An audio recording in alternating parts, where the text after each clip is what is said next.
তো সুতরাং আমরা আমাদের অন্তিম সময়ে চলে এসেছি। বড় হুজুর পাকের আরেকটা তাবরুক পাক আমি আপনাদেরকে দিয়ে যাচ্ছি।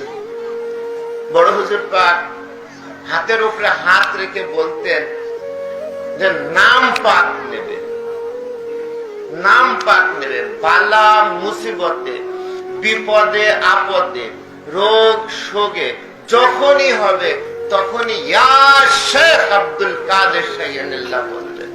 এই নাম পাক উচ্চারণ করবেন। এটা আপনার ঈমান, আকীদা এবং কলবকে মজবুত করে দিবে। কখনোই আপনি পথভ্রষ্ট হবেন না।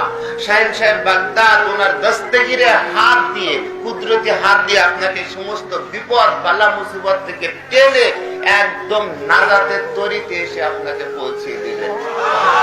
এই জিনিসগুলো আপনারা মনে রাখবেন। হয়তো খুব সংক্ষেপে সময়ে আপনাদের কাছে কয়েকটা বরকতপূর্ণ তাবারুক পাক পীরের জবানের কিছু কথা আপনাদের সামনে বলতে পারলাম। মওলা কবুল করবেন, মওলা কবুল করবেন। আপনাদের প্রত্যেকটা চোখ আর প্রত্যেকটা হাতকে যেন মওলার দরবারে কবুল করে নেন।